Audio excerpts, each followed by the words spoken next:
PM Kisan కాకుండా ప్రతి రైతు కుటుంబానికి 20,000 ఇస్తానన్నాడు.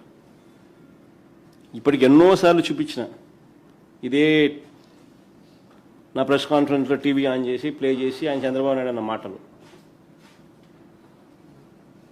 సరే మళ్ళీ ఎక్కువ చూపిస్తే బాగుండదులే అని అనుకుంటే ఈసారి వదిలేస్తాను. పిఎం కిసాన్ కాకుండా ప్రతి రైతు కుటుంబానికి ఏడాదికి 20,000 ఇస్తానన్నాడు.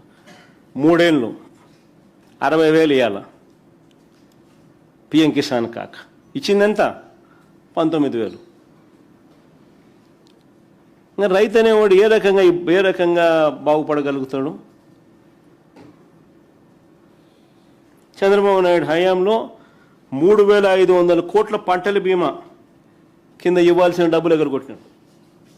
పంటల బీమా కింద ప్రభుత్వం కట్టాల్సిన వాటా కట్టకపోవడం వల్ల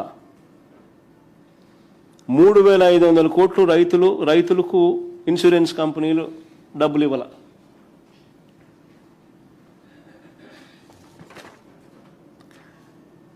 పైగా ఉచిత పంటల బీమా రద్దు చేసినాడు. ఏ సీజన్లో నష్టం జరిగితే ఆ సీజన్ ముగిసేలోగానే ఇచ్చే ఇన్పుట్ సబ్సిడీని ఇచ్చే కార్యక్రమానికి మంగళం పాడేసినాడు. గత ఏడాది మోంతా తుఫాన్లో నష్టపోయిన రైతులకు ఇప్పటిదాకా ₹1 కూడా ఇలా.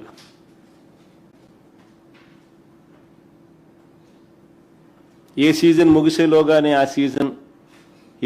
ముగిసేలోగానే ఇన్పుట్ సబ్సిడీ ఇచ్చే మా పద్ధతిని పక్కన పెట్టు. అసలు ఈయన ఇస్తే కదా.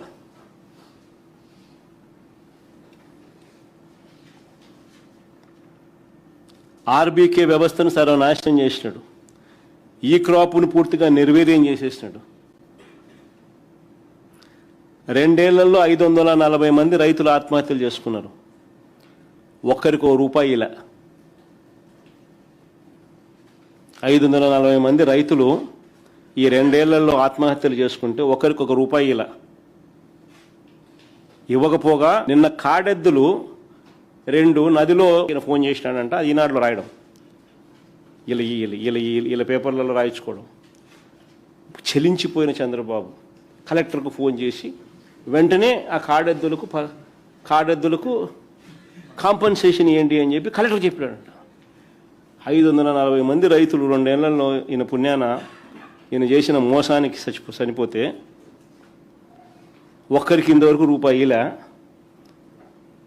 బిల్డప్ మాత్రం చూస్తే 2 కాడెద్దులు నదీ ప్రవాహంలో చనిపోతే చంద్రబాబు చెలించిపోయినాడంట. కళ్ళల్లో నుంచి నీళ్లు తిరిగినాయంట. కలెక్టర్కు ఫోన్ చేసినాడంట. వెంటనే కాంపన్సేషన్ ఇమ్మని చెప్పి ఆదేశాలు ఇచ్చినాడని ఈనాడు పెద్దగా రాస్తాడు. ఆంధ్రజ్యోతిడు బిల్డప్ ఇస్తాడు. TV5 ఇంకా ఎక్కడికి ఇది?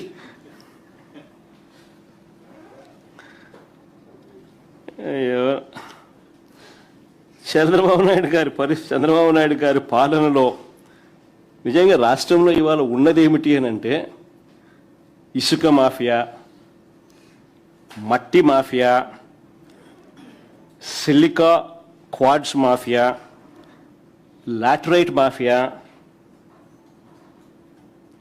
రేషన్ బియ్యం మాఫియా, అమరావతి పేరిట అంతులేని దోపిడీ,